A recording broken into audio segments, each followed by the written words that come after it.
और कोयलांचल की एक और अहम सीट जिस पर सबकी नजर टिकी हुई है और ये है बेरमो की सीट। बेरमो में जंग इस बार क्यों दिलचस्प बनी हुई है ये आपको बता दें। बेरमो में कांग्रेस से फिर से अनूप सिंह चुनावी मैदान में है, कुमार जयमंगल, और वहीं बीजेपी ने रविंद्र पांडे को यहां से मौका दिया है, जबकि जेएलकेएम के जो अध्यक्ष हैं जयराम महतो खुद यहां से चुनावी मुकाबले में हैं। तो अब ये सीधे सीधे त्रिकोणीय मुकाबला नजर आता है। अब ऐसे में कुमार जयमंगल के लिए क्या यहां मुश्किल होती है? जयराम महतो के आने से क्या यहां समीकरण पूरी तरह से बदल जाएंगे और कुछ नया डिसीजन यहां देखने को मिलेगा जनता का? इस पर लगातार चर्चा हो रही है। रंजन जी, अब बेरमो की सीट कितनी दिलचस्प बन गई है? क्या त्रिकोणीय मुकाबला वाकई यहां जयराम बना पा रहे हैं? देखिए, जो बेरमो है वहां पर रविंद्र पांडे, कुमार जयमंगल सिंह और जयराम तीन हेवीवेट्स चुनाव लड़ रहे हैं और इन तीनों हेवीवेट में कौन पड़ेगा भारी, ये सबसे बड़ा सवाल है। क्योंकि यहाँ का जो चुनाव है वो लोकसभा का और विधानसभा का कई बार अलग अलग दिखता है।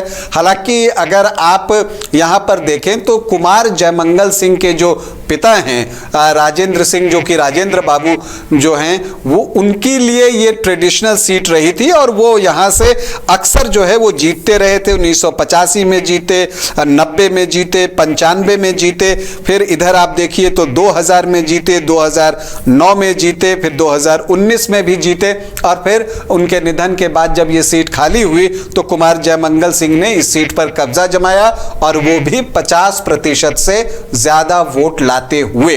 तो अगर आप ये स्थिति को रिटेन कर लेते हैं तब तो कोई सवाल ही नहीं उठता कि कौन जीतेगा अगर 50% से ज्यादा वोट आ जाता है। लेकिन जब आमतौर पर बाई इलेक्शन होता है और किसी के निधन के बाद जब चुनाव होता है तो एक सहानुभूति वोट भी उसके साथ जो है वो जुड़ा होता है, जो समय के साथ साथ बाद में नहीं रह जाता। अगर आप इस बार का लोकसभा चुनाव देखें, क्योंकि जयराम उस चुनाव में लड़ रहे थे, तो आप ये देखते हैं कि आजसू को यहां पर 84,651 वोट मिले थे, जेएमएम को 59,183 वोट मिले थे और जयराम 53,393 वोट लाने में कामयाब हुए थे। और उस समय स्थिति क्या थी कि उस समय जो तीन प्रत्याशी थे, सीपी चौधरी, मथुरा महतो और जयराम महतो, तीनों जो है वो कुर्मी प्रत्याशी ही थे, कुर्मी समुदाय को ही रिप्रेजेंट करते थे। तो अब जो है स्थिति ये है कि वैसे में जब 53,000 वोट जयराम लेकर आए, जिसमें कि कुर्मी वोटों में बंटवारा हुआ होगा, तो इस बार उनको उम्मीद होगी कि कुर्मी वोट उनको इंटैक्ट एक जगह मिले और उसमें बंटवारा ना हो तो वो अपनी संख्या बढ़ा सकते हैं। दूसरी तरफ जो बीजेपी है वो चाहती होगी कि जो आजसू ने सीट लाए थे 84,651, उसको वो रिटेन कर ले। और बात तो सच है कि अगर वो रिटेन कर ले तो वो बाजी मार लेगा। अगर जयराम 53,000 में और कुर्मी वोट जो जोड़ लें तो वो रिटेन कर लेंगे। लेकिन बात तो यह है कि अगर जयराम कुर्मी वोट निकालेंगे तो वो आजसू की तरफ से भी तो निकलेगा, तो वो 84,000 वहां बच नहीं जाएगा। रविंद्र पांडे से भी वोट जो है वो कम होगा।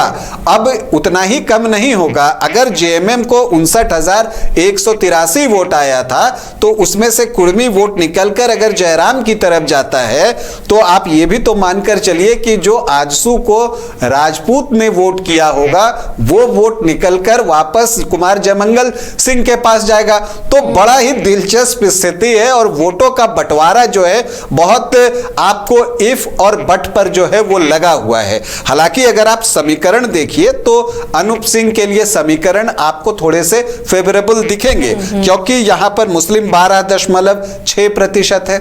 अब अगर जयराम ने इसमें सेंधमारी कर ली तब अनूप सिंह के लिए मुश्किल हो सकती है। फिर आप राजपूत वोटर्स देखिए तो वो 11.1% है। जो एसटी वोटर्स हैं वो 15.8% हैं। कांग्रेस का जेएमएम से गठबंधन है तो अनूप सिंह को लगता होगा कि बड़ा हिस्सा उनके पास आएगा, फिर एससी में उनको अपना हिस्सा मिलेगा, तो उनकी संख्या जो है मत प्रतिशत जो है एक अच्छे स्थिति में पहुंच जाएगा। दूसरी तरफ रविंद्र पांडे हैं, वो वो देखते हैं कि हाँ कितना वोट आ सकता है। तो पिछली बार जो बीजेपी को बाई इलेक्शन में यहाँ वोट आए थे वो लगभग 43% के आसपास आए थे। अगर वो उसको रिटेन कर लें तो उतने से काम चल जाएगा, लेकिन सच तो यह है कि कोई उतना रिटेन कर पाएगा, इसमें मुझे थोड़ा सा संदेह दिखता है। और फाइट तो ट्रायंगुलर ही होगी, क्योंकि जयराम के भी अपने समीकरण हैं। कुर्मी वोटर्स उनकी तरफ आएंगे, प्लस जो युवा वर्ग है वो उनकी तरफ आकर्षित होता है। जो श्रमिक वर्ग है, चूंकि खुद को उन्होंने श्रमिक नेता के रूप में भी प्रोजेक्ट कर लिया है और स्थापित कर लिया है, तो वो वोट में से भी वो अपना हिस्सा लेंगे। प्लस जो उनका बाहरी भीतरी वाला जो एक ये चलता है उसका लाभ उनको मिल सकता है, जबकि जो बाहरी वोटर्स की बात करें तो वो 2 जगह बट सकता है। तो तीनों चूंकि हैवी वेट हैं, तो किस तरह से वोटों का अरेंजमेंट होता है, आप मानकर चलिए कि बिल्कुल एक नए तरह से वोटों का अरेंजमेंट आपको बेरमो में देखने को मिलेगा। अब उसमें किसका पलड़ा भारी है फिलहाल कहना मुश्किल है, लेकिन यह तय है कि यहां पर त्रिकोणीय मुकाबला होगा और उसमें कौन किसका नुकसान करेगा और कौन किसका फायदा करेगा यह बताना बहुत मुश्किल है, और उसमें कौन बाजी मार लेगा यह भी बताना मुश्किल है। वाकई तो बेरमो की जंग बहुत दिलचस्प और सबकी नजरें टिकी रहेंगी बेरमो पर। जयराम के आने के बाद यहाँ पर मुकाबला बेहद ही खूबसूरत हो गया है और उस पर नजरें भी हमारी बनी हुई हैं। जहां 27 वर्षों के सफर में 17,000 से भी अधिक छात्रों ने डॉक्टर एवं इंजीनियर बनकर भरे सफलता की ऊंची उड़ान, जहां साधारण छात्र भी झारखंड टॉपर्स बनकर बना रहे इतिहास। दूरदर्शी शिक्षाविद श्री विपिन सिंह के मार्गदर्शन में मेडिकल एवं इंजीनियरिंग के लाखों छात्रों के लिए आशा की किरण के रूप में गोल नेशंस लीडिंग इंस्टीट्यूट